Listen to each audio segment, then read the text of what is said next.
Baik, pertanyaan kami tutup. Selanjutnya beri waktu untuk menjawab.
Baik, sambil menunggu, saya akan memberikan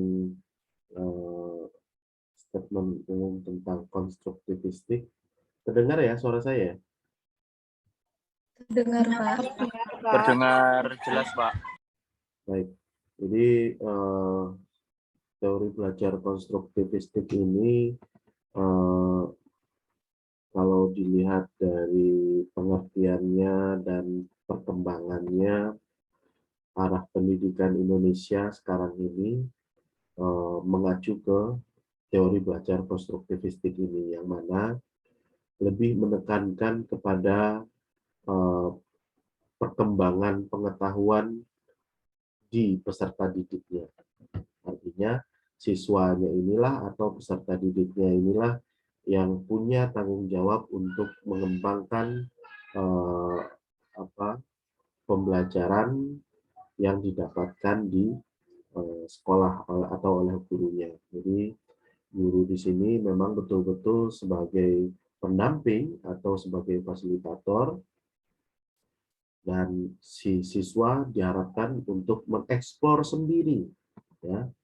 Agar apa? Agar dia bisa membangun pengetahuan-pengetahuan di dalam dirinya sendiri atas dasar pengetahuan dasar atau pengetahuan awal yang diberikan oleh gurunya. Nah, sumber belajarnya dari mana saja? Nah, kalau zaman sekarang itu sumber belajarnya kan udah di mana-mana ya.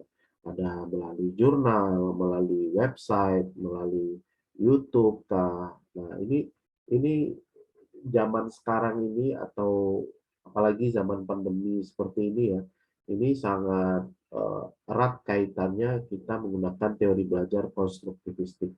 Bahkan di kelas kita ini pun kita menerapkan konstruktivistik, yang mana kalian di awal diberikan penguatan dulu tentang teori belajar dan pembelajaran.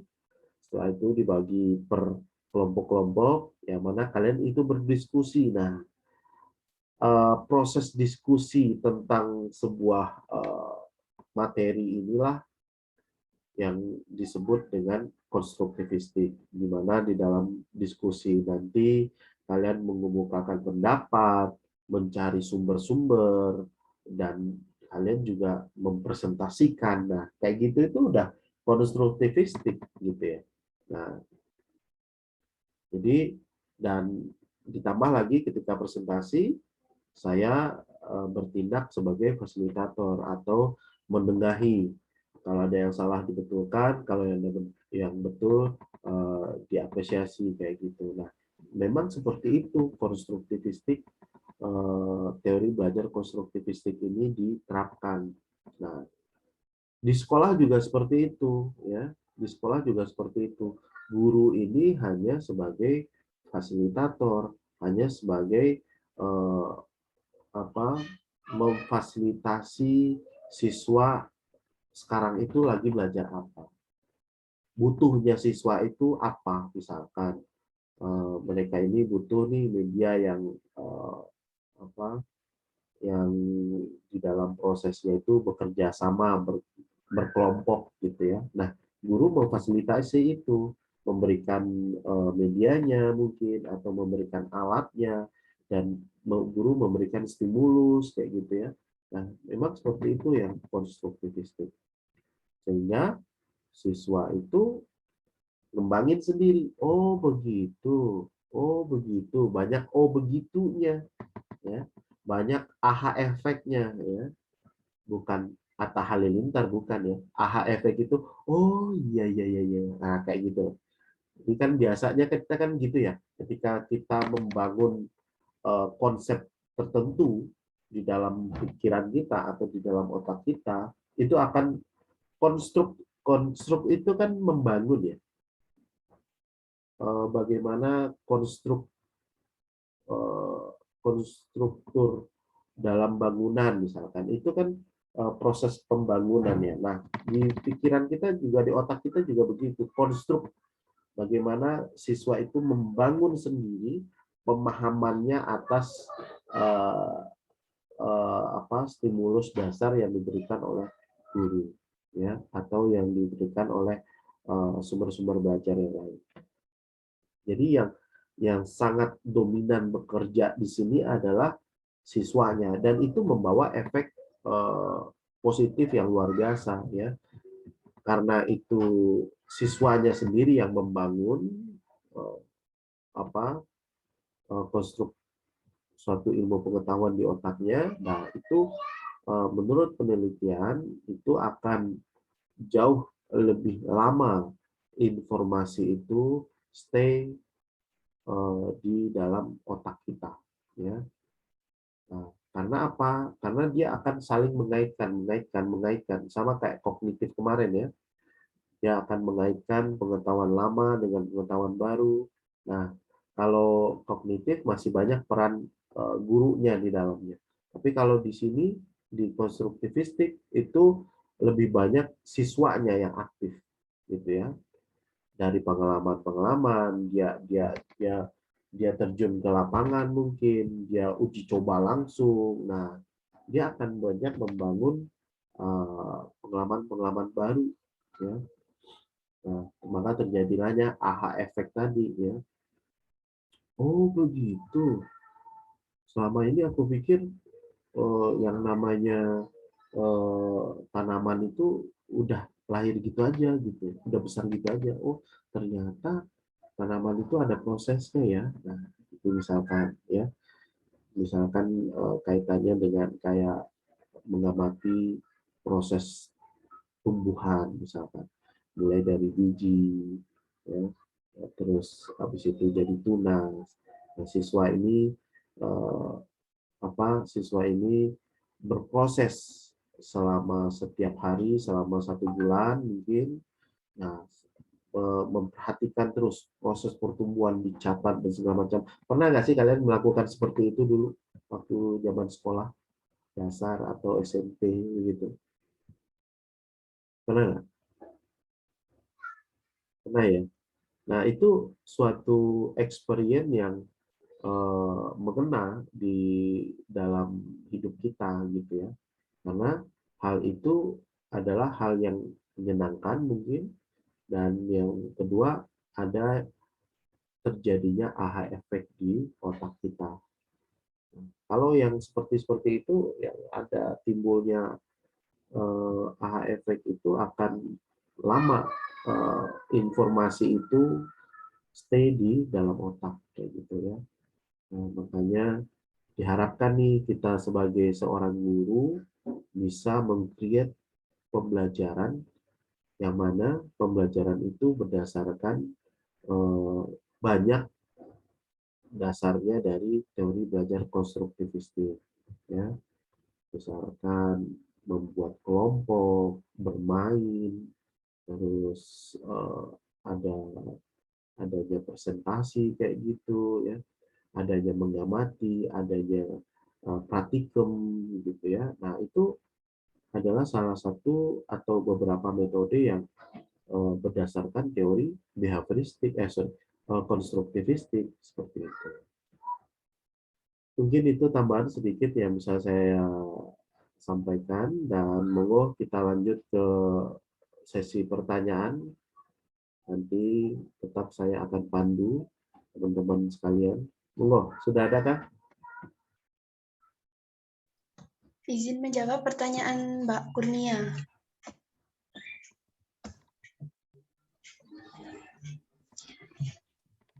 Izin bertanya, dari pengalaman saya sendiri sebagai siswa pasti ada rasa malu atau takut jika ingin bertanya kepada guru. Telah disebutkan juga bahwa tujuan konstruktivisme yaitu mengembangkan kemampuan siswa untuk mengajukan pertanyaan. Lalu bagaimana cara mengembangkan kemampuan tersebut?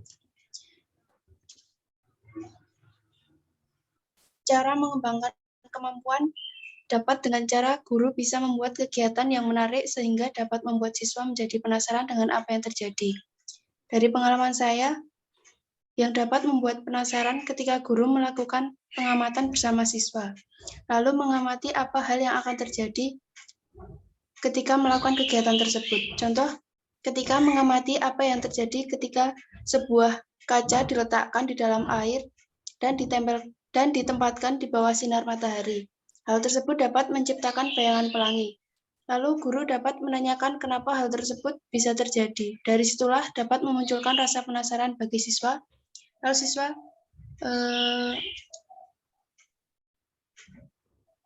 dapat bertanya kepada guru. Begitu Mbak Kurnia. Baik Mbak, terima kasih. Sama-sama. Baik, selanjutnya saya akan menjawab pertanyaan dari Mas Fadlan tentang contoh dari penerapan konstruktivisme dalam pembelajaran. Nah, penerapan dalam pembelajaran itu seperti yang kita lakukan ini, Mas. Kegiatan presentasi ini nih, kan kelompok kami tentang materi konstruktivisme nih. Nah, tentu kami yang akan menyampaikan materi-materi. Dari materi tersebut, nanti akan muncul pertanyaan dari teman-teman seperti bagaimana, mengapa, dan bagaimana dalam permasalahan materi ini. Tentu nantinya kami akan membutuhkan waktu untuk menjawab dan membutuhkan proses untuk menjawab pertanyaan-pertanyaan dari kalian semua nih. Nah, dengan itu terjadilah proses konstruk nih. Nanti guru akan tahu bagaimana dan seberapa jauh pemahaman kami tentang materi ini. Begitu, Mas. Mana bisa dimengerti nggak? Terima kasih, Mbak. Terima kasih. Sama-sama.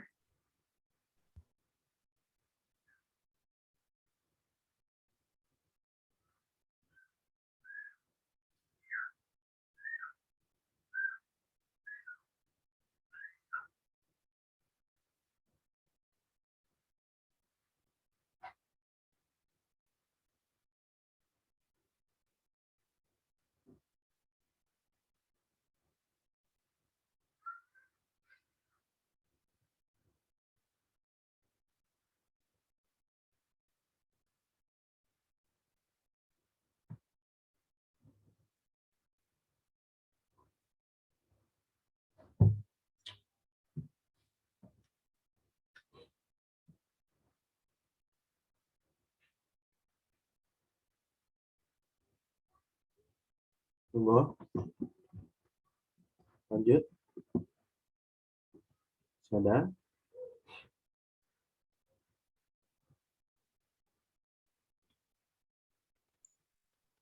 Izin menjawab pertanyaan dari Arsi Fitri Rahmatillah. Izin bertanya, apa yang terjadi apabila salah satu dari ketiga tujuan konstruktivisme tidak terpenuhi? Tadi tujuannya kan ada 3, mengembangkan kemampuan siswa untuk mengajukan pertanyaan, 2, membantu siswa untuk mengembangkan pengertian dan pemahaman konsep secara lengkap, 3, mengembangkan kemampuan siswa untuk menjadi pemikir yang mandiri. Nah, kalau salah satunya tidak terpenuhi, kemampuan yang akan dibentuk tidak akan sempurna. Jadi karakter yang dibentuk untuk dalam proses pembelajaran itu tidak berjalan dengan baik. Bagaimana Mbak Arsi?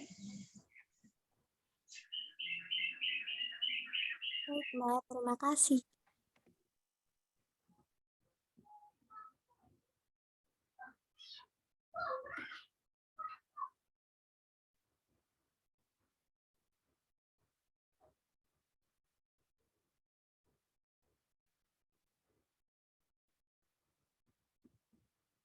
Oke, monggo dilanjut.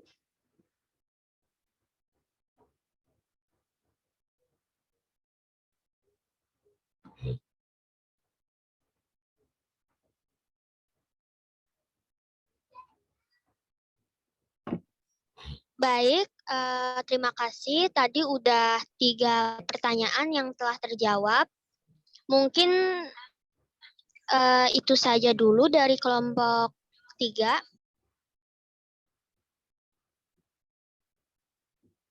Tambahin 2 pertanyaan lagi, Mbak. Banyak pertanyaan itu di dalam komentar. Baik, Bapak.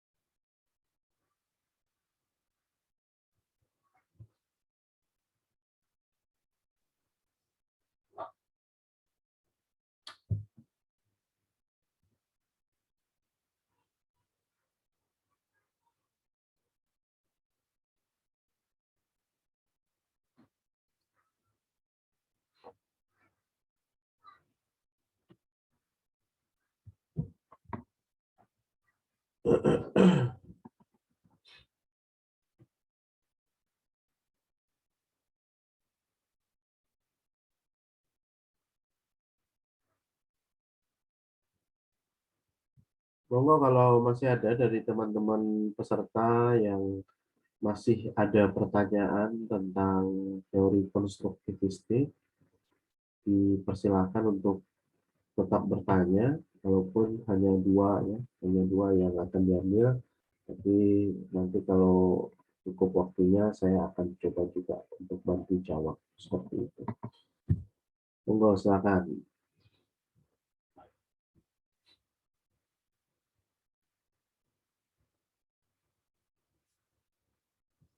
Apa yang terbesit di pikiran kalian setelah memahami pembelajaran konstruktivistik ini, gitu ya? Kira-kira sudah kebayang belum kalau di sekolah nanti, atau kita akan terapkan ke peserta didik kita itu kayak gimana sih, kayak gitu ya? Nah, ini paling tidak itu kalian sudah bisa membayangkan nih, kalau kita ingin menerapkan model atau teori belajar konstruktivistik ini, gitu ya. Karena dari pengalaman atau dari survei juga, saat ini kurikulum kita itu sudah mulai mengarah ke teori belajar konstruktivistik, gitu ya. Bahkan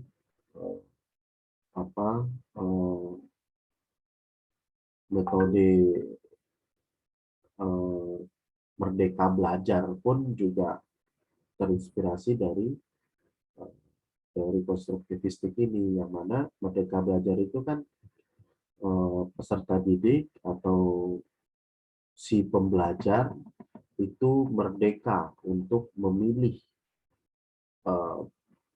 pembelajaran atau pembahasan mana yang mereka ingin pelajari sesuai dengan kebutuhan diri sendiri, ya. Kebutuhan yang menurut mereka kayaknya yang paling penting nih, menurut mereka, gitu ya. Jadi mereka lah yang mengkonsep pengetahuan yang mana yang mereka inginkan.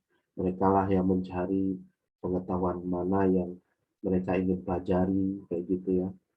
Nah, di mana mereka harus dapatkan itu si pembelajar atau si peserta didik ini yang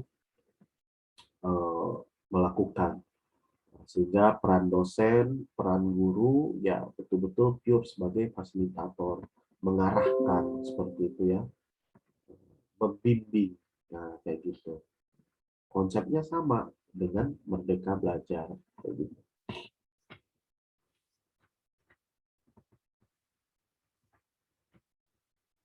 Monggo, ada 2 lagi mungkin, silakan.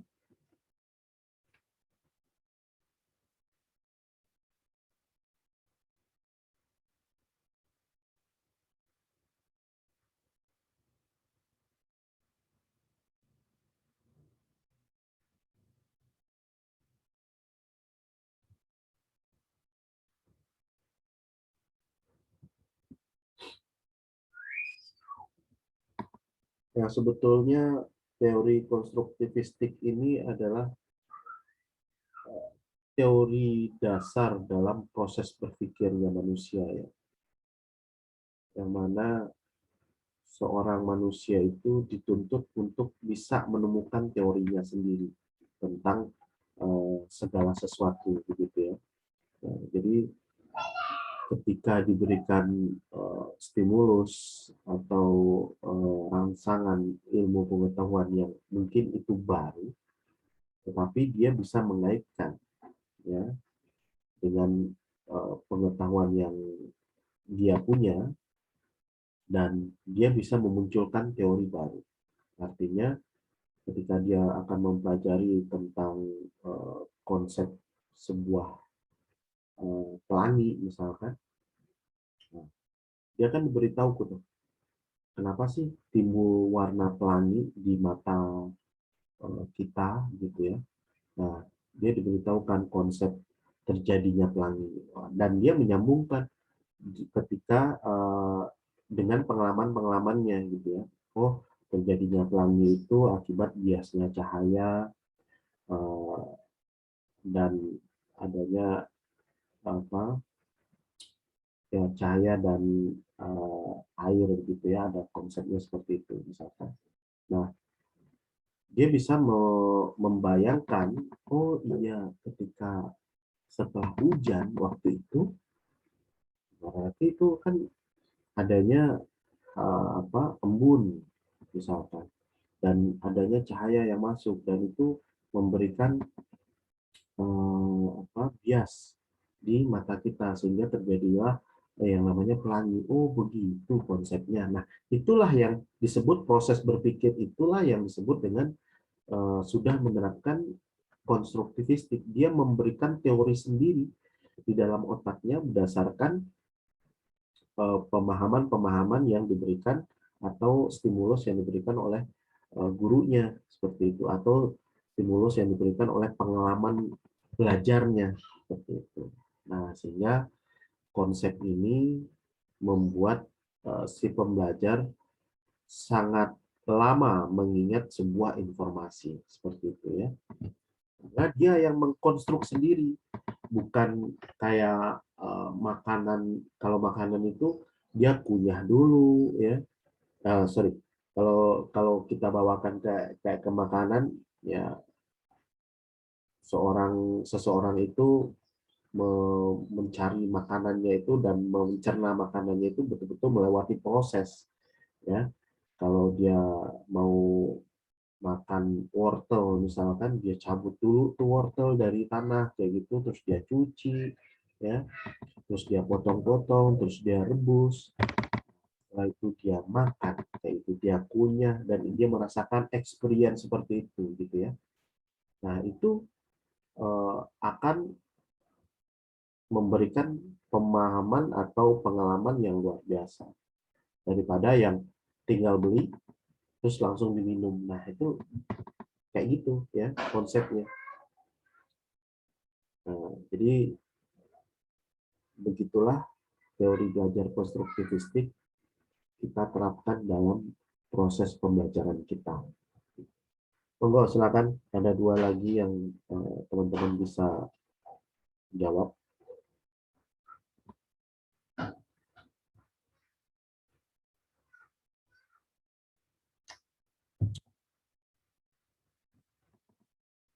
Sudah ada?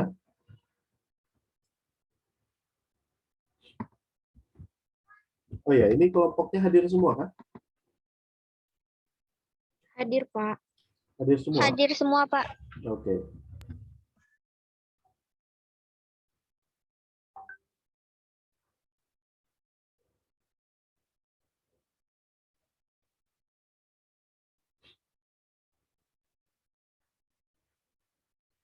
Kalau kalian bisa mencerna omongan saya, teori belajar konstruktivistik ini lebih mengedepankan hasil atau proses? Monggo, diketik di kolom komentar.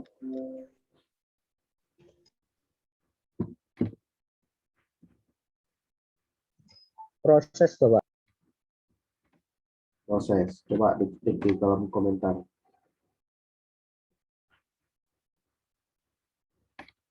Dan apa alasannya kalau kalian mengatakan itu berdasarkan proses?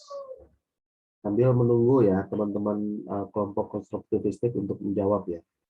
Silakan bisa share di dalam komentar. Kalau memang itu berdasarkan proses, apa alasannya?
Mana nih, nggak ada yang jawab di komentar.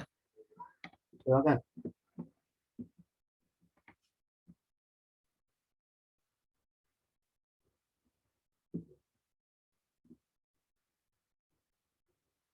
Harum, proses, karena teori ini termasuk teori yang digunakan untuk mengembangkan kemampuan dalam belajar siswa.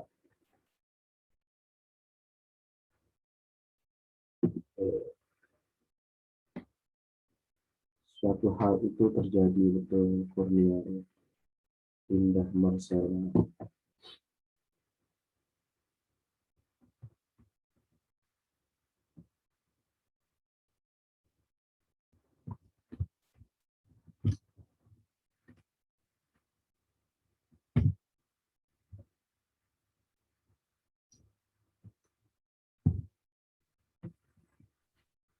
Pak, izin menjawab pertanyaan dari Mbak Elsa.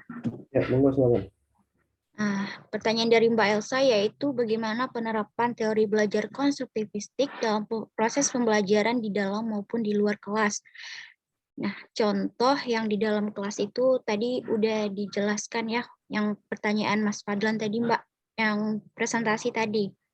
Bisa contohnya seperti kegiatan presentasi, diskusi, dan yang lainnya. Kalau yang di luar kelas itu contohnya seperti siswa diajak oleh gurunya untuk mengamati dan mencari tahu tentang sebuah permasalahan melalui alam.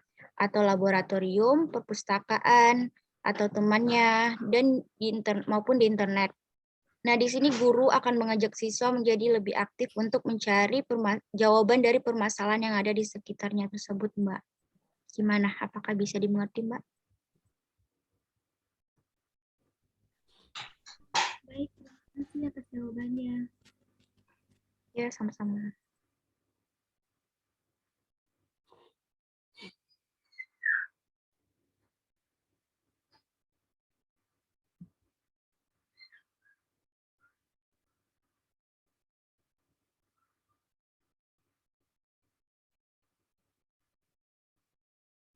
Mungkin pertanyaannya Mbak Nurul Fadilah itu bisa dijawab, udah, monggo.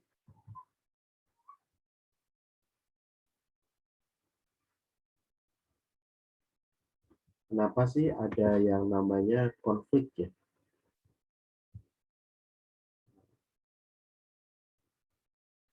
Konflik kognitif. Nah, ini menarik ya.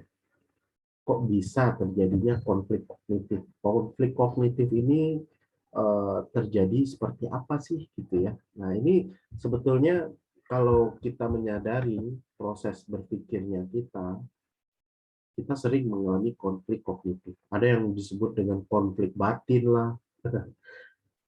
Kalau orang zaman sekarang itu bilang kegalauan ya, kegalauan, konflik batin, konflik dalam jiwa. Kalau ini konflik kognitif, apa sih bedanya gitu ya? Monggo silakan, ini menarik.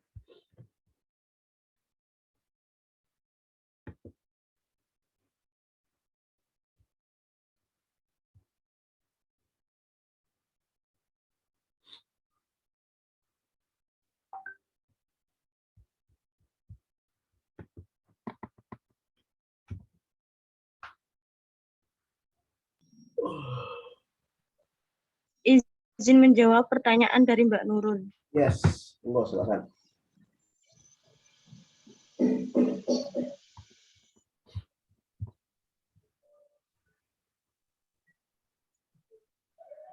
Apa yang mendasari adanya pembelajaran konstruktivisme, serta jelaskan maksud dari proses pembelajaran diawali dengan terjadinya konflik kognitif yang hanya dapat diatasi melalui pengetahuan daripada proses belajar, sertakan contohnya.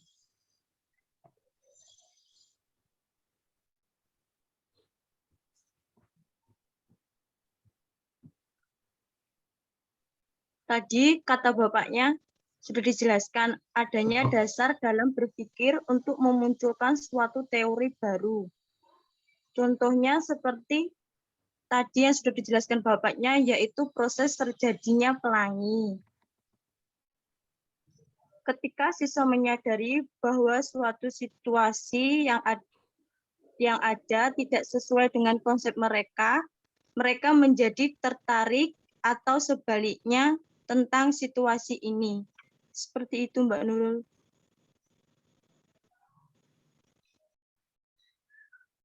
Monggo Mbak Nurul, tanggapannya berdasarkan apa yang dikatakan Bapaknya tadi. Belum belum terlalu paham, Pak. Nah, di mana yang belum terlalu pahamnya gimana? Yang itu tadi bagian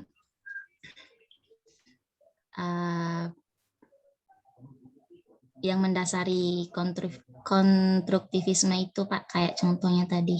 Iya. Mungkin bisa dicari contoh yang lain, Mbak, jangan dari yang Bapaknya.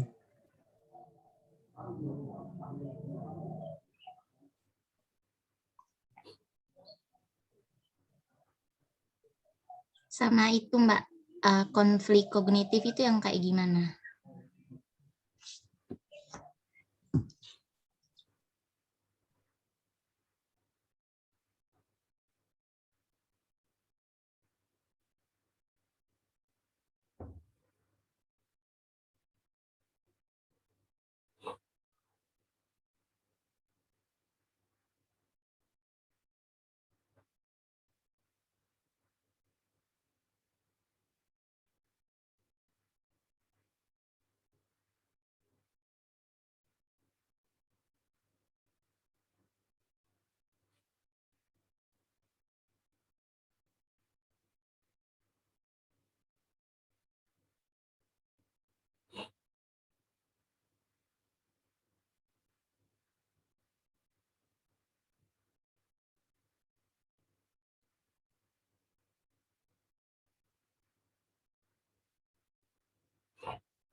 Loh, silakan.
Monggo.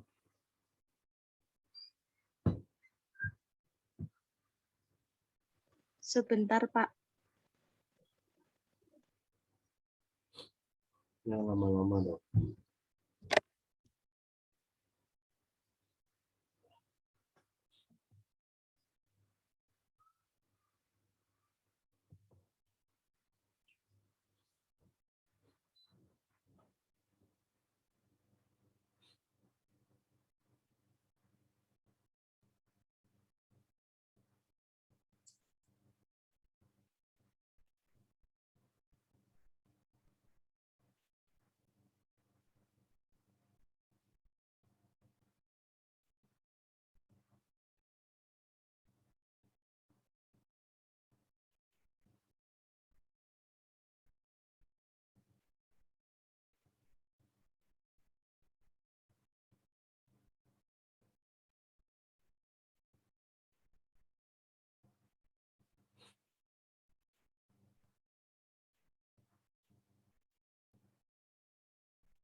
Kita coba lihat chat ya. Wahyu Nursanti, menurut saya bisa dikatakan proses Pak, karena selalu berperan penting di dalamnya itu terdapat cara, metode, teknik, dan strategi. Oke, saya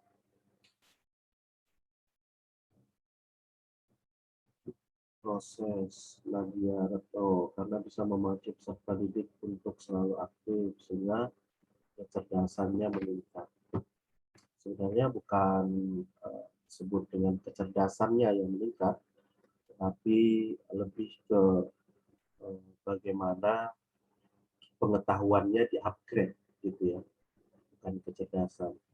Jadi ketika pengetahuannya itu dia bangun sendiri dari pengetahuan awal atau prior knowledge namanya, pengetahuan awal itu, nah itu nanti akan memunculkan teori baru. Oh, kalau begitu berarti nanti bisa begini-begini nih. Nah, kayak gitu ya. Kalau sudah paham dengan konsepnya yang dia bangun sendiri dan dia akhirnya memberikan statement atau mengeluarkan teori sendiri dan mungkin bisa memecahkan problem yang lain atas berdasarkan teori atau statement yang dia bikin gitu ya. Misalkan kita belajar tentang, kalau di kalian ya konsepnya kalian belajar tentang media pembelajaran berbasis komputer. Saya katakan bahwasanya bisa loh pembelajaran untuk masa ini atau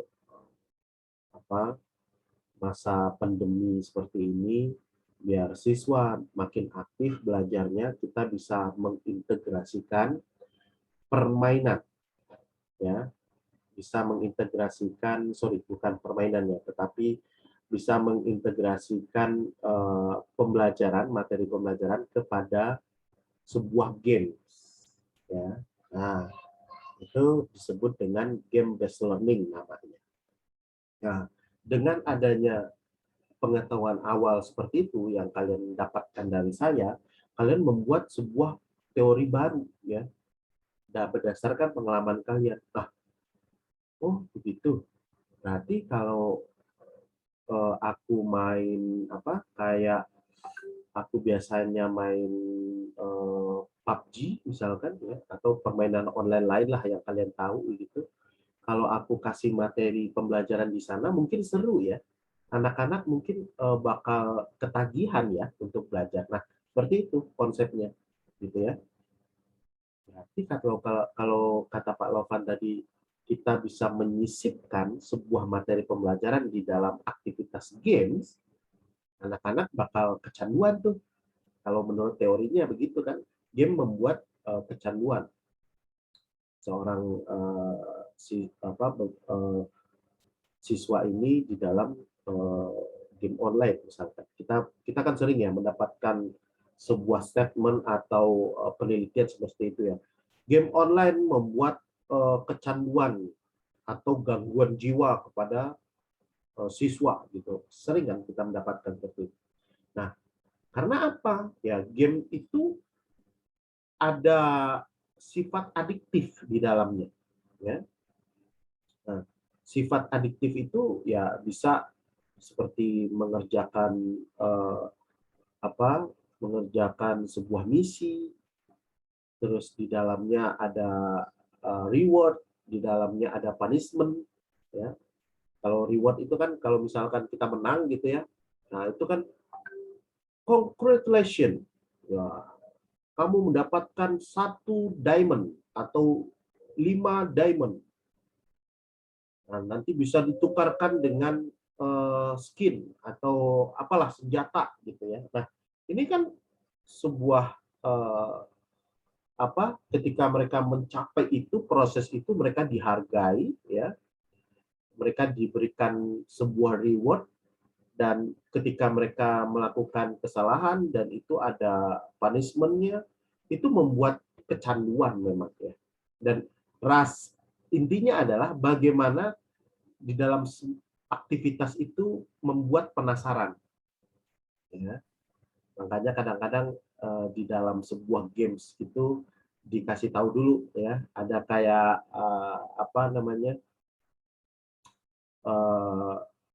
dikasih tahu ini tujuan kamu main di level ini itu ngapain gitu ya. Entah menyelamatkan seseorang kah atau pokoknya kita diberikan clue-nya ya. Ada spoiler lah kalau bahasa anak sekarang itu spoiler tentang apa sih target kita di sini gitu ya. Nah, itu akan memacu penasaran. Intinya bagaimana kita membuat penasaran user dulu. Nah, di dalam pembelajaran juga begitu. Bagaimana kita membuat peserta didik itu penasaran nih dengan konsep yang pembelajaran yang akan kita kasih ke mereka ya. Nah, dan harapannya adalah membuat siswa ini ketagihan dengan aktivitas pembelajaran yang kita desain seperti itu. Makanya kita sebagai guru harus bisa aktif tuh ya. Harus bisa aktif, proaktif untuk meng-create ya.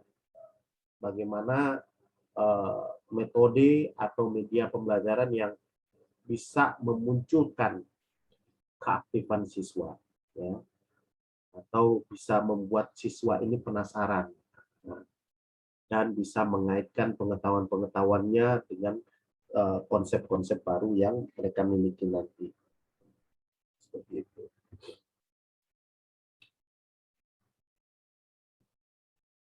Intinya kalau di konstruktivistik ini bagaimana siswa itu mengeksplor ya.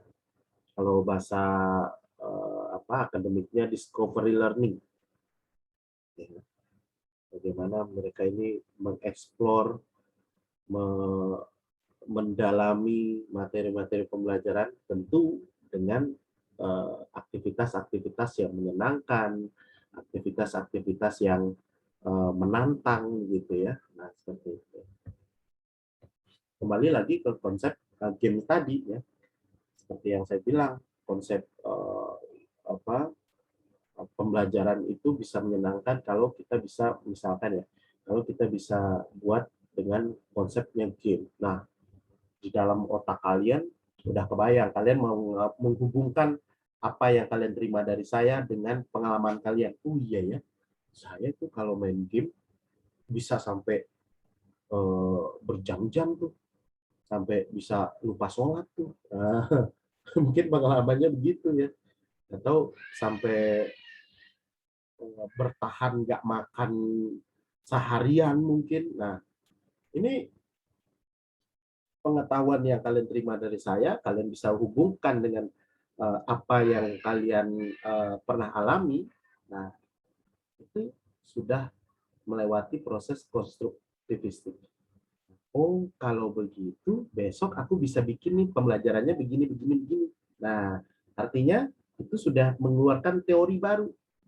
Ya, teori baru atau konsep baru berdasarkan prior knowledge yang kalian terima. Bisa dipahami nggak omongan saya? Bisa ya? Bisa, Pak. Bisa, Bapak. Bisa, Pak. Oke, monggo dilanjut. Tadi pertanyaannya Mbak Nurul Fadilah ya.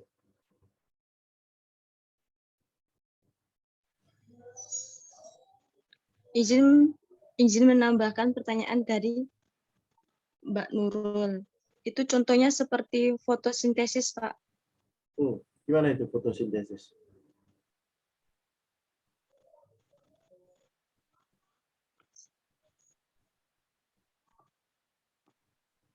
Oke, fotosintesis. Gimana?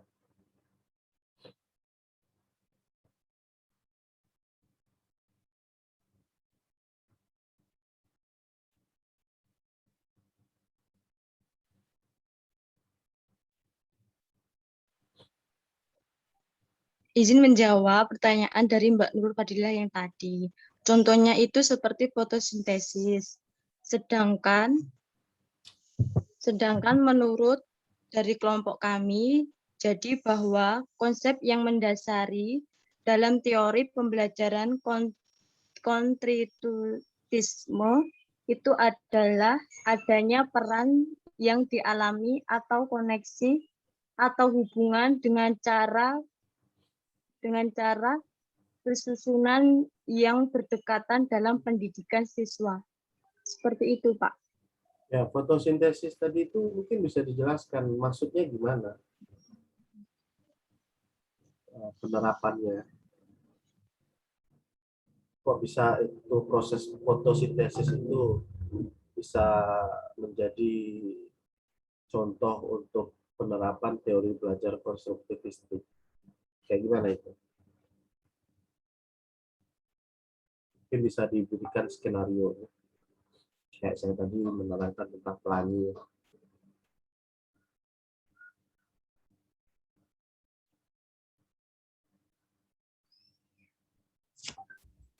Mungkin itu Pak, pembentukan dari siswa tentang tentang proses apa tadi? Fotosintesis. Fotosintesis itu, oke, kita ambil contohnya fotosintesis. Ini kita bareng-bareng ya, bukan hanya untuk Mbak Ulan saja atau kelompok ini saja, tetapi kita bareng-bareng. Kalau kita mempelajari tentang fotosintesis dan kita berharap ada konstruktivistik atau penerapan teori belajar konstruktivistik di dalam siswa kita. Bagaimana caranya kita untuk bisa memproses itu di pembelajaran kita? Monggo, ada yang bisa jawab, bantu, boleh diketik di chat atau langsung, silakan. Karena dari contoh is okay, bisa dikatakan itu bisa menjadi contoh, gitu ya. Tetapi penerapannya bagaimana? Gitu. Karena harus kita tahu nih apa metode atau apa cara kita untuk membuat pelajaran fotosintesis tadi itu bisa menerapkan teori belajar konstruktivistik. Apa yang kita lakukan? Proses apa yang harus dilalui siswa? Nah, monggo silakan. Ada yang bisa jawab?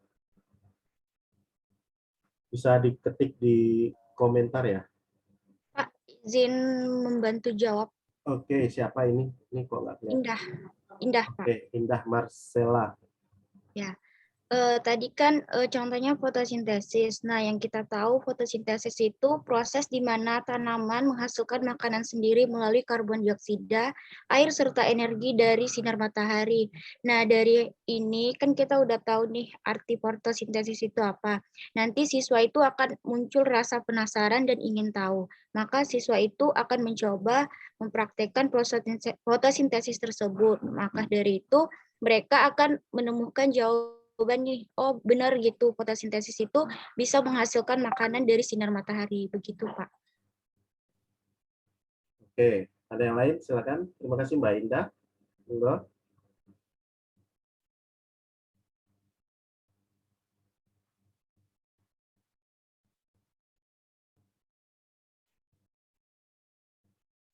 Silakan yang lain.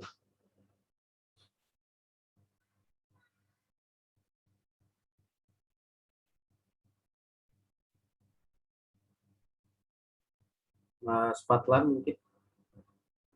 Mas Fatlan.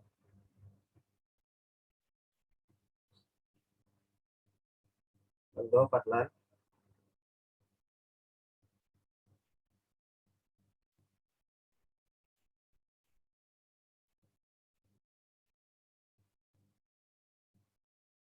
Fatlan udah sarapan belum? Ya, Pak.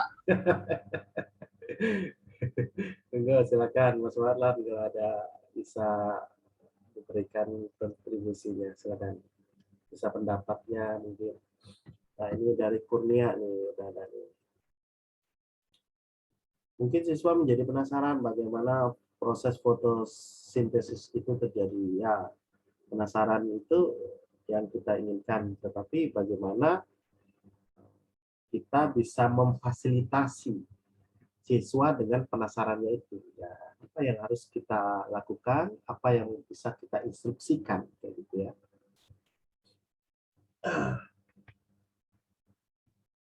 Kalau fotosintesis itu bisa proses itu bisa menghasilkan kayak bunga atau buah nggak sih? Bisa, Pak. Bisa ya? Bisa, Pak. Kenapa itu bisa terjadi? Nah, ini kita belajar IPA juga di sedikit ya.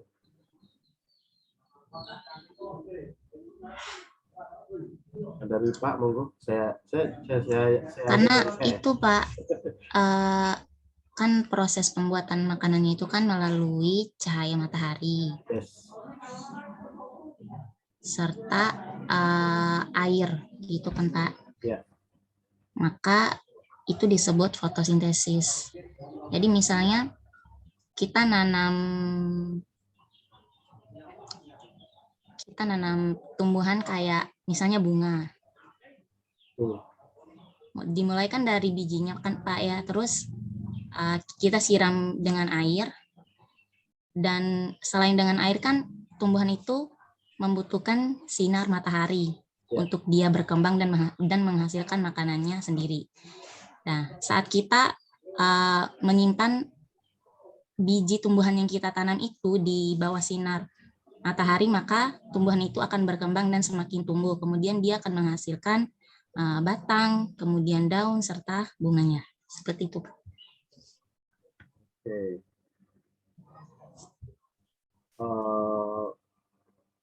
Bagaimana cara kita bisa membuktikan proses fotosintesis itu bisa membuat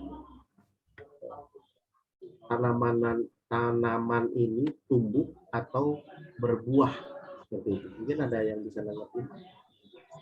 Dengan melakukan pengamatan dan percobaan Pak, kan kalau di SD atau di SMP kan pernah kayak mencoba menanam biji kacang hijau itu loh Pak, ditaruh di bawah sinar matahari, ditaruh di dalam ruangan. Jadi siswa itu bisa tahu bagaimana proses tumbuhnya kacang hijau tersebut.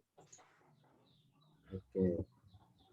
Nah, ini kita bisa mengkonstruk pengetahuan kita berdasarkan pengalaman. Kalau saya dulu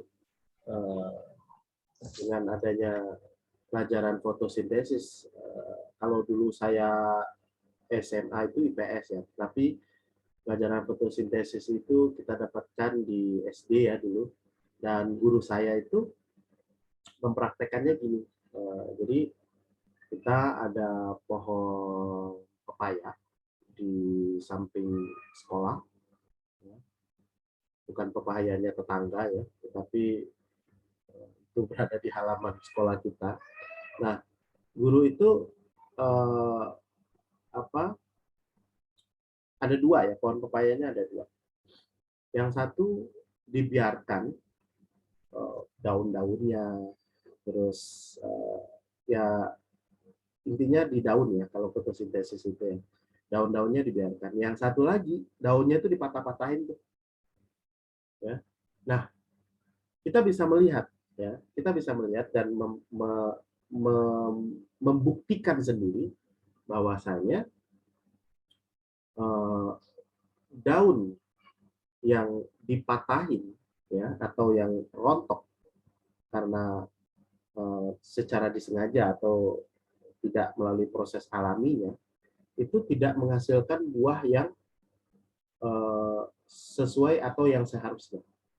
Nah, jadi yang buah yang daunnya dibiarin itu buahnya lumayan lebat, ya. Nah, yang dipatahin ini yang cuman disisihin hanya 2 daun begitu. Nah, itu cuman posisinya itu buahnya itu kecil-kecil dan hanya beberapa saja, hanya 2 atau 1 gitu. Nah, artinya proses fotosintesis itu juga juga ada peran daun di sana. Waktu itu guru saya menerangkan tentang perannya sebuah daun di dalam proses terjadinya fotosintesis. Kan ada berbagai aspek ya, ada tentang klorofil, tentang cahaya, tentang oksigen, karbon dioksida dan lain-lain ya.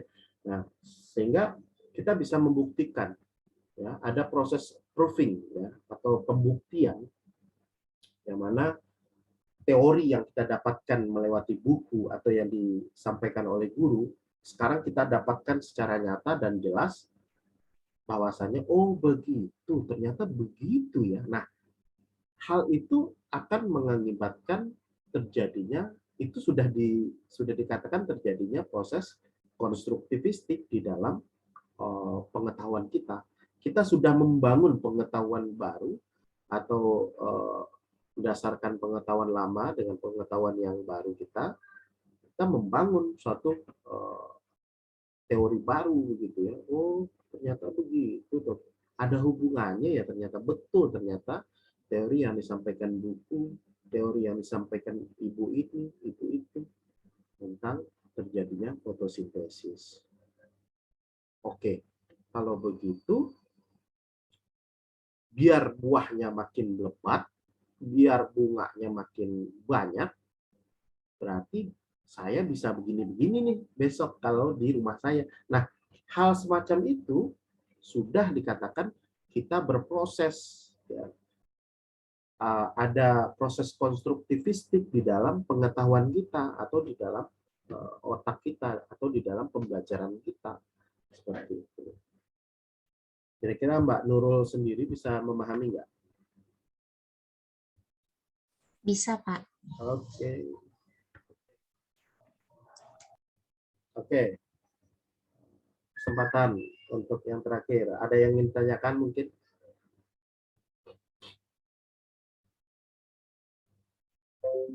Tentang pembelajaran konstruktivistik.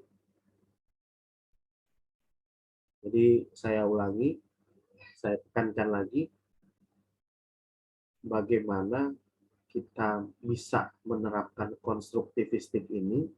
Kalau kita sebagai seorang guru ya, itu betul-betul kita harus banyak mengetahui macam atau ragam metode pembelajaran, media, jenis-jenis media pembelajaran yang disukai oleh anak-anak, dan kita juga harus banyak mencari pengalaman.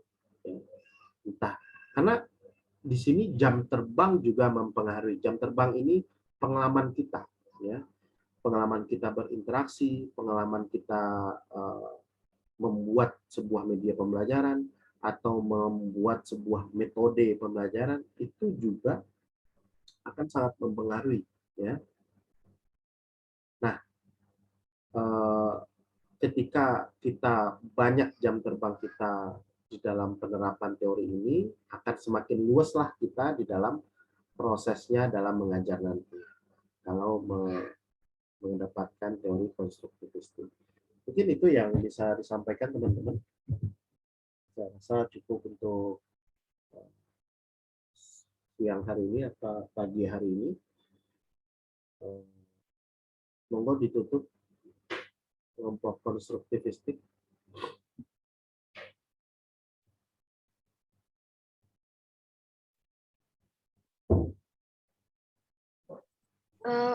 Bella, sepertinya itu Pak, gangguan sinyal, jadi saya tutup ya Pak. Ya.